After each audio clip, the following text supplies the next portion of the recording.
Alors, on va peut-être se demander pourquoi on retrouve cet escargot ou cette ammonite un peu dans pas mal de travaux.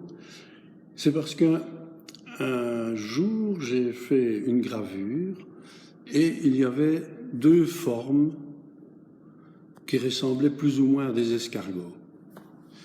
Et lorsque la gravure a été terminée et que j'ai regardé ça attentivement et surtout après quelques jours de réflexion et tout ça, je me suis posé la question, pourquoi ai-je fait ces deux formes qui ressemblent plus ou moins? Est-ce que ça ne serait pas plus intéressant de s'intéresser à la forme réelle de l'escargot?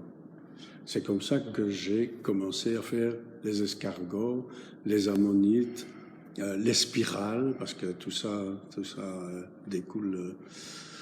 Et c'est la seule forme réelle, en fait, qu'on peut retrouver dans votre travail. Oui, oui. Et alors, en plus, aussitôt qu'on s'intéresse à la forme plutôt de la spirale que de l'escargot, on s'aperçoit que ça a il y a beaucoup de symboles qui peuvent arriver avec ça. Soit, à l'époque, quand je faisais ça, on me disait « Ah oui, mais c'est normal, tu es un introverti. » Mais non, hein, parce que de l'extérieur, je rentre dans ma coquille. Non, c'est l'inverse. Je suis dans ma coquille et j'essaye de communiquer aux autres.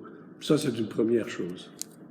Mais dans la symbolique de la spirale, il y a 36 choses.